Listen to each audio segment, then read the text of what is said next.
Relacionamento abusivo. Hoje a gente conversou com a psicóloga Luana Couto sobre esse assunto que é tão importante. Vem conferir.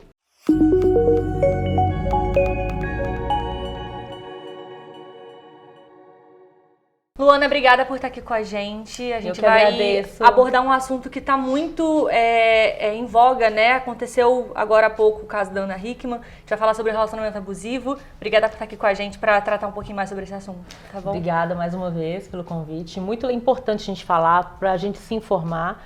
Todo mundo pode ser uma vítima em potencial. A gente tem que ter essa informação. Perfeito. É bom para a gente diminuir e um sonho acabar com essa violência, porque o relacionamento abusivo pode ser violência física, né? Mas sempre começa ali com uma violência emocional, violência verbal. Eu queria até falar um pouquinho mais o que configura um relacionamento abusivo, como que a gente pode definir um relacionamento abusivo. E relacionamento abusivo, ele pode acontecer também na vida profissional, né? Entre amizades, então não é só dentro de um relacionamento amoroso. São várias áreas, né? Exatamente. Boa. Vamos falar primeiro aqui dos protagonistas, né? Abusador, vítima. Uma relação abusiva, ela acontece basicamente com esses dois papéis e o abusador, normalmente, ele tem ali algum tipo de interesse que essa vítima pode oferecer. Esse interesse pode estar relacionado a questões financeiras, a algum tipo de ascensão social, beleza, algum tipo de atributo que essa vítima pode oferecer. Então, pode ser inclusive a própria vulnerabilidade da vítima, né? Existem situações em que, dependendo inclusive do perfil do abusador, o que ele quer é só levar essa vítima à dor e se alimentar com o poder que ele exerce sobre ela. Então, inclusive, dependendo do tipo de transtorno que ele tiver, ele pode escolher por essa questão, tá? Não estou aqui necessariamente falando exatamente do caso, não estou aqui analisando essa questão. Bom, então eu tenho o abusador com algum tipo de interesse e eu tenho uma vítima que ela está vulnerável e enxerga nesse abusador algum tipo de proteção, salvação para algo que ela precisa. Então, basicamente é como se fosse chave e fechadura. Então, todos nós podemos em algum momento da vida nos apresentar com vulnerabilidade, porque estamos vulneráveis quando temos alguma fragilidade exposta que pode estar relacionada às nossas dores, né? Relacionada àquilo que a gente tem mais dificuldade, aquilo que a gente tem mais, inclusive trauma que pode vir da nossa infância, da nossa vida. E também quando estão em jogo os nossos sonhos, né? Então, eu quero muito, por exemplo, um papel importante numa empresa, então alguém que me oferece isso. Por isso, gente, que a gente percebe que tem gente que cai em golpes, né? O golpista, ele vai se valer disso, então é importante que a gente pense isso de uma maneira muito mais ampla, né? Então, tem essa dinâmica aqui. Quando a gente olha para o caso dela e para o relato que ela traz, nós temos então uma Ana, muito jovem, de 15 anos, em ascensão na carreira de modelo, né? Muito fragilizada por ser ainda muito jovem, né? E por ter passado por muitas coisas na infância também, né? Exatamente. Com um pai ali que também foi abusivo e tudo mais. A referência dela de cuidado, ela estava ali muito deteriorada, porque então esse pai, durante esse período aí de convivência, não só, para ela ficou muito marcada a violência contra a mãe, mas esse pai também, ele deixou de trazer para ela referências importantes de como é que ela precisava ser tratada. O pai também, ele representa muito essa figura de segurança para a filha, né? E essa referência também de homem, né? Quem são os homens que eu vou... o que eu vou enxergar de um homem, né? O que vai ser ideal ou não. Então ela entendeu ali que talvez o ideal seria o homem que não bate. Né? Bom, temos isso. Temos ela numa situação também de imaturidade mesmo, ainda não era uma adulta para ter que enfrentar um mundo sozinha. E tendo que já viver essa vida de viagens, de trabalhar e etc e tal, ela conhece então esse marido. Então nós temos ali uma vulnerabilidade em vários aspectos e ele se colocando ali realmente como uma pessoa que iria dar proteção para ela, queria ampará-la, apoiá-la, né? Tanto que sempre foi um discurso e provavelmente em algum momento ela acreditou muito nisso, provavelmente ele também, né? Olha, estamos juntos, a gente está construindo uma vida junto, né? Ele entrou ali como esse grande protetor. Sim. Então, numa relação abusiva, ela sempre começa com o que a gente chama aqui de lua de mel. Eu tenho aqui uma necessidade, uma vulnerabilidade e eu entendo então que aquela pessoa que apareceu na minha vida, ela vai me prover tudo aquilo que eu preciso e ela me ampara. Ao mesmo tempo, ela ficou sem condições de formar uma sustentação que dependesse dela. Eu não estou falando aqui de financeira, eu estou falando de uma sustentação, por exemplo, da escolha necessariamente de quem seriam as pessoas que cuidariam de toda a estrutura da carreira dela. Então, ela mesma menciona que a parte mais voltada para marketing, TV, tudo aquilo que tinha a ver, né? Exatamente, tudo aquilo que tinha a ver com o que aparece como imagem estava mais voltado para ela e tudo aquilo que tinha a ver com administração sempre ficou com ele. Então, inclusive, tem um alerta importante aqui para todos nós que se você tentar enxergar essa situação com o olhar de quem está de fora, você não ajuda, você só atrapalha e você, inclusive, revitimiza a vítima. Porque quando as pessoas falam assim, como que ela não percebeu que, por exemplo, ele tomava decisões com dinheiro, como é que agora chegou nesse nível e ela não percebeu? Como é que ela foi tão ingênua? Ela é uma mulher orientada, é uma mulher inteligente. Meio que duvidando da vítima, isso revitimiza.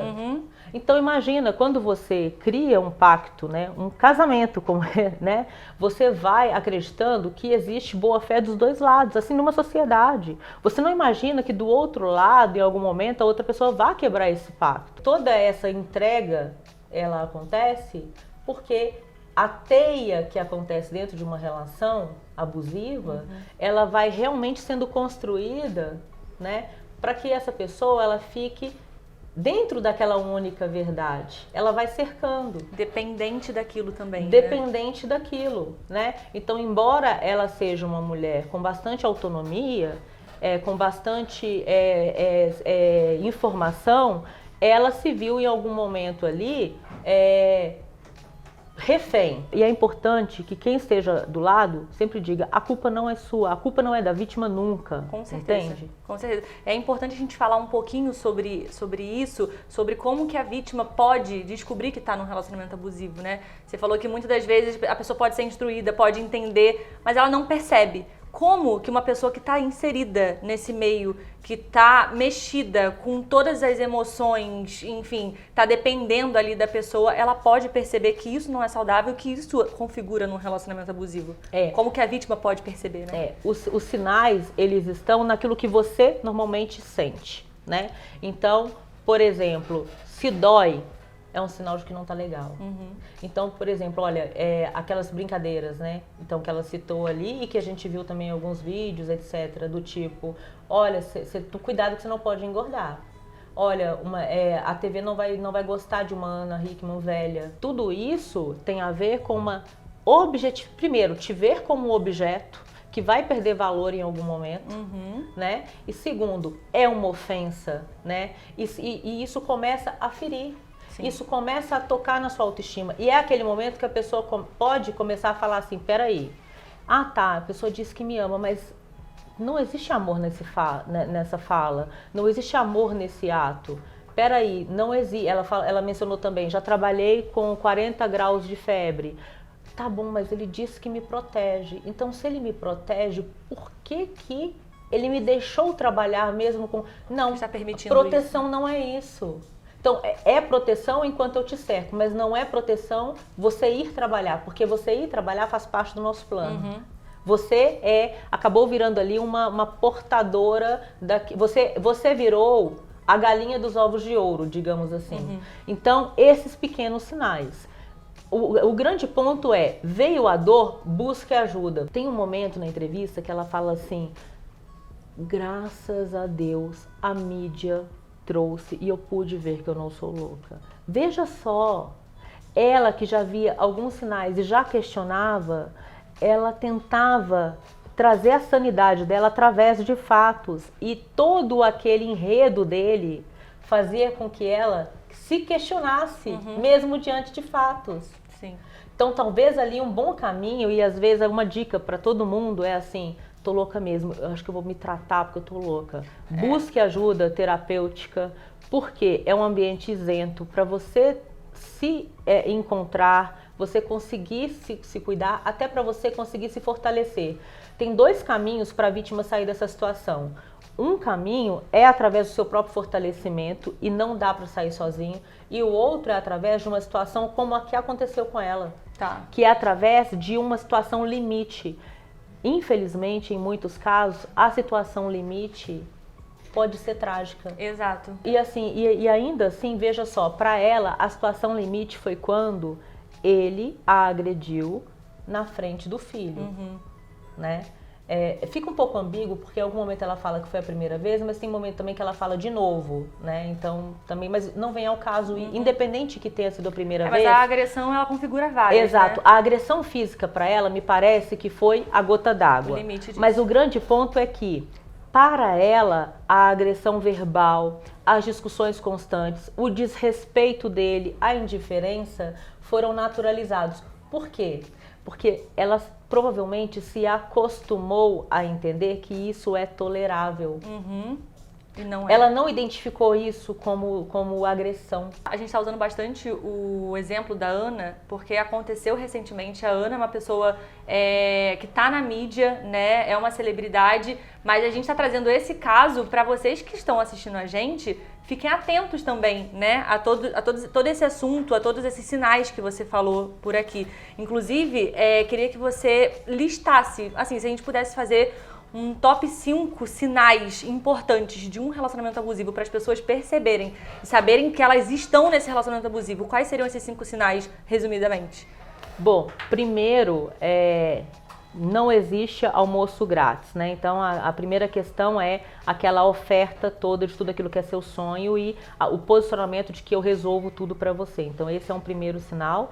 O segundo sinal é de pequenos fragmentos ali de comentários ou de ações que começam a te desvalorizar ou a tirar de você a capacidade de tomada de decisão, de se posicionar, que tiram de você a capacidade de se posicionar de frente das pessoas, né? De ter sua personalidade, né? Exatamente. Também situações, falas, etc., que eventualmente te coloquem em xeque sobre os seus próprios valores. O afastamento também, a crítica ou comentários que comecem a te afastar de pessoas ou de situações ou até mesmo de projetos que te dão segurança, pequenas ações que te afastem de projetos que são importantes para a sua realização. Então, estudar, trabalhar, coisas que você gosta de fazer. Já falei também do contato com pessoas que são importantes, né? E essa questão também de questionar as suas verdades, né? E de começar a tocar nas suas feridas. Portanto, eu até digo assim, olha, conheça bem aquilo que é sua fragilidade e os seus sonhos e cuide bem, não entregue nas mãos de ninguém. É você que cuida dos seus sonhos, é você que cuida das suas fragilidades. Não delegue, porque isso é dar poder para alguém, né? Começou a tocar nesses pontos, você chama para você. Não se coloque em nenhuma situação à venda em relação a isso, porque isso empodera e às vezes, e hoje tem tanto comportamento abusivo que potencialmente as dinâmicas de relações, elas tendem a ficar abusivas dependendo dos ambientes. Você pega trabalho, por exemplo, né, o que a quantidade de adoecimento tem muito a ver com isso, né? Porque fica esse jogo para realmente trazer mais produtividade, criar nas pessoas muita competitividade e assim trazer mais resultados. Então, ficar muito atento em relação a isso, se proteger. Importante. Bom, a gente vai tá chegando no finalzinho da entrevista, mas eu queria até que você falasse da importância de uma ajuda psicológica, né? Da importância do psicólogo nesse momento, da rede de apoio também nesse momento. Como que a gente pode encontrar a Luana? Como é que funciona para ter esse respaldo, ter essa ajuda também? Bom, para encontrar a Luana, eu vou dar o meu principal canal, que é o Instagram, @luanacouto.psicóloga. Lá também vocês conseguem ter o acesso ao meu WhatsApp e falarem comigo para acesso, para contato, para atendimento clínico. Gente, pode ser online, pode ser presencial também. Muitas pessoas acham até que é distante, que é difícil e que é caro. Não, inclusive, olha, tem uma particularidade. Planos de saúde fazem reembolso. Hoje em dia Verdade. é muito mais próximo do que você imagina. Tem gente que acha que não é para eles, é sim. E outra coisa, tem muitos conteúdos também, então me sigam nas redes. Agora também eu estou trazendo muitos conteúdos que podem ajudar, porque tem dicas ali muito interessantes, né? Sim. Então eu acho que a gente pode se munir muito de informação para isso. Perfeito. Dicas importantes para quem lida com pessoas que estão vivendo ou que já viveram com situações abusivas. Que eu acho importantíssimo, porque a gente só dá a dica para a vítima, mas a vítima, na maioria das vezes, não percebe. Então, quem está na rede de apoio pode ajudar ainda mais, né? Primeira coisa, zero de julgamento. Melhor você não falar nada, só dar um abraço, dar a sua presença. Às vezes, a pessoa está vivendo uma situação complicada, você pode perguntar o que ela quer fazer. Você não faça julgamento sobre as decisões que ela já tomou. É muito difícil para a vítima, às vezes, pedir ajuda. Ela está 25 anos com ele. Tem muita gente falando assim, como é que ela sustentou isso até hoje? É difícil de sair, porque uma das coisas que, inclusive, muita gente faz é assim, como que você está fazendo isso com a pessoa que mais te apoiou? Né? Por que você está fazendo isso? Ele nem te bateu, ele só ameaçou dar uma cabeçada. Gente, no nosso cérebro, a ameaça, ela dói tanto igual a dor física. Óbvio. Do ponto de vista de disfunção, né? E de desdobramentos aqui que acontecem com a gente. Então, é muito importante que você se coloque numa posição de como eu posso te ajudar, tá? O que você está pensando em fazer? Se você puder, inclusive numa situação que você vê que está mais crítica, que você vê que ela não tem força, você pode sim acionar ajuda, você pode sim chamar a polícia. Em situações críticas, podemos sim meter a colher de pau, porque às vezes é o limiar ali que vai salvar uma vida, né? Às vezes a vítima não tem condição, ela está adoecida nessa relação. Perfeito. Luana, obrigada de verdade. Espero que seja muito esclarecedor para todo mundo que for assistir essa entrevista. Acho que é uma informação, acho que a gente falar sobre esse assunto é trazer uma informação muito importante para a gente quebrar esse ciclo de violência que a gente vem vendo. Às vezes é violência verbal, do nada vai para uma violência física. Progressiva, ela é totalmente. Progressiva. Vemos um feminicídio, enfim. Acho que é muito importante a gente trazer essas informações para realmente quebrar esse ciclo de violência. Obrigada de verdade. Eu que agradeço. Foi um prazer sempre estar com você. Obrigada. Volte sempre pra gente falar sobre esses assuntos importantes. Tá bom? Volto sim. Obrigada, gente. Tchau, tchau, gente. Tchau.